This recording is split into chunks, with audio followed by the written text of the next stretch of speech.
સાંધિયા વાની પ્રોબ્લેમ હોય અને આખા શરીરમાં આમ વાત કે રૂમેટોઇડ આર્થરાઇટિસ હોય, આપણી આયુર્વેદની દવાથી 100% સારું થઈ ગયું હોય ને છેલ્લા કેટલાય સમયથી આપણી દવા ધીરે ધીરે બંધ થઈ ગઈ હોય, એવા એક પેશન્ટ મારી સાથે છે રેશમાબેન, જેનો વિડીયો તમે પહેલાં પણ જોઈ લો હશે. અને આજે એ મને સ્પેશિયલ એના માટે આવ્યા છે કે 100% સારું છે અને એના માટે જે છે એમને વાસ સંપૂર્ણપણે મટી ગયો, એટલે આપણી સાથે એનો અનુભવ શેર કરવા માટે આવ્યા છે. રેશમાબેન, તમને શું તકલીફ થતી હતી વામાં? બધે સાંધા દુખતા, બધે સાંધા દુખતા. કેટલા વર્ષથી હતી બેન? 5-6 વર્ષ થયા. 5-6 વર્ષથી વાહ હતો, બરોબર છે.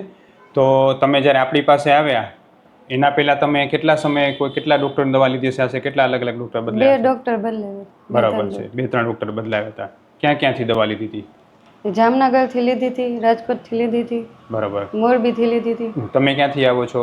મોરબીથી, બરાબર છે. પછી આપણી દવા કેટલા વર્ષથી ચાલુ છે? 12 મહિના. 1 વર્ષ થયું, બરાબર, આપણી દવાથી.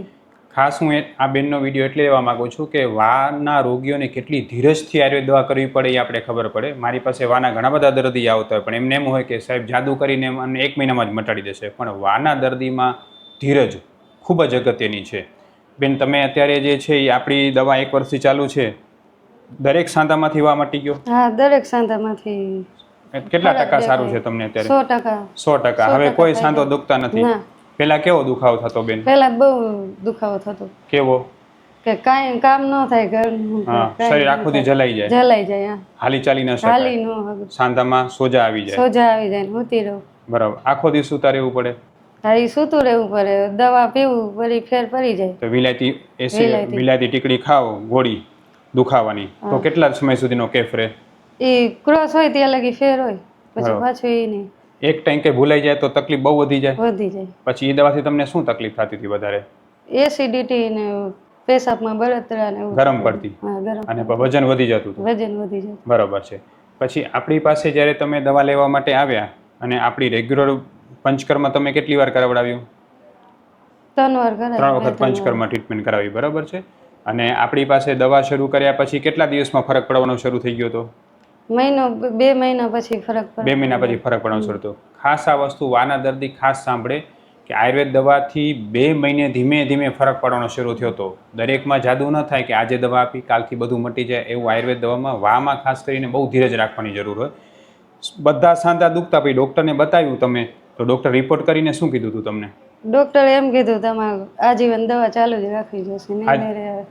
આજીવન દવા ખાવી પડશે ને, સાંધિયો વા છે એમ કીધું ને તમને?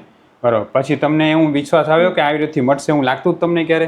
ના, નહોતું લાગતું. બરાબર. પણ મટી ગયું ને? મટી ગયું. તમે અહીંયા કઈ રીતે આવ્યા હતા? કોને કઈ રીતે ખબર પડી કે આ મોરબીથી આપણી અહીંયા હોસ્પિટલમાં? વિડીયો જોયો હતો તમારો. વિડીયો જોયો હતો વાનો, બરાબર છે. જેમ એ બધાને વાન મટી ગયો એમ તમને 100% મટી ગયો? આવી ગયો. બરાબર છે. અને કેવું આમ તમે તમારા બાળકોને હું કાંઈ કામ ન કરી શકતા વામાં? ના. બરાબર. હવે તો બધું કામ થાય છે. બધું? હા. કપડાં ધોવાનું કામકાજ, આ તે ઠંડકમાં પેલા બહુ જલાઈ રહેતું શરીર. હમણાં ક્યારે જલાણું છે? ના, છેલ્લે 1 મહિના થયા નથી ક્યાંય દુખાવો થયો. વરસાદમાં ક્યાં તે કઈ તકલીફ પડી છે કોઈ દિવસ? પેલા વરસાદમાં કેવું રહેતું? પેલા વરસાદમાં જલાઈ જતા, સોજા ચડી જતા એમ ને? હવે એક વાર સોજા નથી ચડે. બીજું કે આપણી દવા ક્યારે ગરમ પડી છે? ના. ક્યારે નહીં ને? બીજી દવા લેતા તો કેવી ગરમ પડતી? એ તો દવા ગરમ પડતી, પેશાબમાં બળતરા ને એવું થતું. બરાબર છે. આપણી દવા ક્યારે ગરમ નથી પડી, બરાબર છે. હું ડૉક્ટર વિશાલ પંડ્યા, એક MD આયુર્વેદ ડૉક્ટર છું. મેં મારો 10 વર્ષ સુધીનો MD આયુર્વેદનો અભ્યાસ જામનગરની વિશ્વ પ્રસિદ્ધ આયુર્વેદ કોલેજમાંથી કરેલો છે. 2011થી એટલે કે છેલ્લા 13 વર્ષથી હું ગાંધીધામ કચ્છ ખાતે NABH માન્યતા પ્રાપ્ત પંચકર્મ આયુર્વેદ હોસ્પિટલ ચલાવું છું. અમે લોકોએ આયુર્વેદ સારવારથી હજારો દર્દીને સાજા કર્યા છે. તેના વિડીયો રિવ્યૂ અમારા આ જ ફેસબુક, ઇન્સ્ટાગ્રામ કે યુટ્યુબ ચેનલ ઉપર છે, જે જરૂર જોવા અને જાણો કે કેવા જૂના રોગો કેટલા ઝડપથી સાજા થયા છે. અમે 2 રીતે સારવાર કરતા હોઈએ છીએ. સૌથી પહેલાં તો કચ્છ કે એની આસપાસના દર્દીઓએ હોસ્પિટલમાં રૂબરૂ બતાવવા માટે આવવું, અને બીજું કચ્છથી દૂર રહેતા દર્દીઓ માટે ઘર બેઠા ઓનલાઈન દવા પણ મંગાવી શકે છે. વધુ માહિતી માટે નીચેના નંબર ઉપર હાય લખીને વોટ્સએપ કરો, એટલે તમને ફીસ કેટલી છે, કોર્સ કેટલો કરવો પડશે વગેરે માહિતી વોટ્સએપમાં મોકલી આપશું. એટલે ખાસ જે છે એ રેશમાબેનનો કેસ મારે એટલે તમારી સામે મૂકવો છે. પહેલું કે બેને ખૂબ ધીરજથી દવા કરાવી. બીજું, આયુર્વેદની પંચકર્મ સરળ વામાં કેટલો ઝડપથી ફાયદો કરતી હોય છે એ જોવાનું છે. અને ત્રીજું કે આપણી આયુર્વેદની દવા જરાય ગરમ નથી. લોકો એવું માનતા કે આયુર્વેદની વાની દવા ગરમ પડે છે, એનાથી જે છે શરીરમાં ગરમી થઈ જાય છે, પણ એવું જરાય નથી. આયુર્વેદ દવા ગરમ નથી. જો તમારું નિદાન સાચું ન થાય ને તો જ તમને આયુર્વેદ દવા ગરમ પડી શકે છે.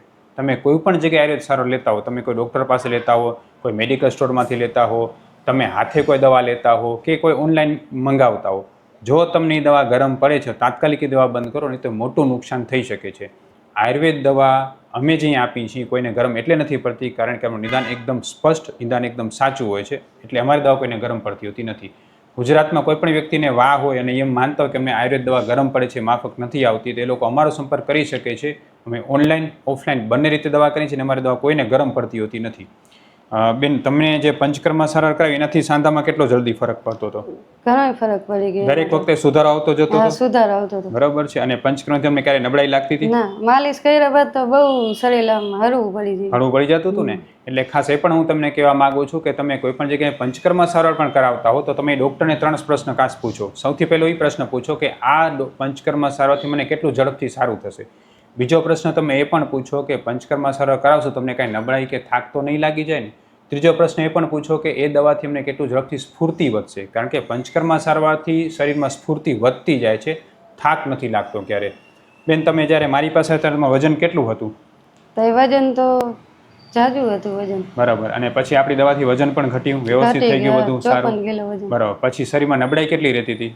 નબળાઈ તો પછી બહુ નહોતી રહેતી, દવા ચાલુ કરાવી. આપણી દવા શરૂ કરી નબળાઈ નથી લેવી, એના પહેલા કેટલી નબળાઈ રહેતી હતી? એને પહેલા બહુ નબળાઈ હતી. હા, કાંઈ કામ ન થઈ શકતું? નો કામ થતું. શું થતું? હાફ ચડી આવતો શું થતું? આમ ચક્કર ને અંધારા ને એવું બધું આવે. બરાબર. આપણી દવા શરૂ કર્યા પછી શક્તિ કેટલી વધી ગઈ હવે? તે પછી શક્તિ બહુ વધી ગઈ. બહુ સારું કામ કરી શકો છો, તાકાત સારી લાગે શરીરમાં, થાક નબળાઈ લાગે છે? ના. બરાબર. એટલે ખાસ એ પણ જરૂરી છે કે વાના દર્દીમાં ધીમે ધીમે થાક ઓછો થતો જવો જોઈએ અને શરીરમાં સ્ફૂર્તિ વધતી જોવી જોઈએ, જે એમનામાં જોવા મળે છે. રેશમાબેનનો આ કેસ મેં એટલે તમારી સામે મૂક્યો કે એની ધીરજ જે છે એ જોવા જેવી છે કે બેને 1 વર્ષ સુધી સતત વિશ્વાસથી દવા કરીને આજે આટલું સરસ પરિણામ એમની સામે છે. બેન, તમારા જેવા ઘણા એવા બહેનો હશે કે જેને વાની સમસ્યા છે ને લાંબા સમયથી હેરાન હશે, તમે એને શું કહેશો આપણી હોસ્પિટલની સારવાર વિશે? હું તો એમ કહું કે અહીંયા એકવાર બતાવી જવો, ફરક પડશે. બરાબર છે. ખૂબ ખૂબ ધન્યવાદ. અને બેન, તમારો જે વિડીયો છે એ આપણે ઇન્સ્ટાગ્રામ, ફેસબુક, યુટ્યુબમાં લોકોને વિશ્વાસ વધે આયુર્વેદ એના માટે નાખી શકીએ? હા. ખૂબ ખૂબ ધન્યવાદ બેન.